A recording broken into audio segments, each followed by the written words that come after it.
আসসালামু আলাইকুম রহমতুল্লাহ বরকাতু। দেখেন আমাদের সিলেট সুনামগঞ্জ জগন্নাথপুরে যে লন্ডন খ্যাত এলাকা জগন্নাথপুর, এই এরিয়ার মধ্যে প্রায় 2 ঘন্টা যাবৎ এই যে একটা জনজীবন অতিষ্ঠ। আমাদের গাড়ি দাঁড়ানো আছে 2 ঘন্টা যাবৎ প্রায়। আমাদের ব্রিজে যে একটা অবস্থা, অনেক দিন যাবৎ এই ব্রিজটা ভেঙে গেছে একদম।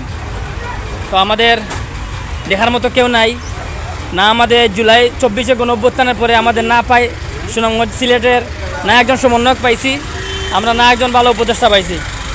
তো আমাদের আল্লাহর ফয়সালা, আমাদের যে একটা অবস্থা এখন, এই দুর্গতি দেখার মতো কেউ নাই। না আছে ট্রাফিক, এগুলো তো নাই, এমনিতেই নাই ট্রাফিক, তো এমনিতেই নাই আমাদের এই জায়গায়।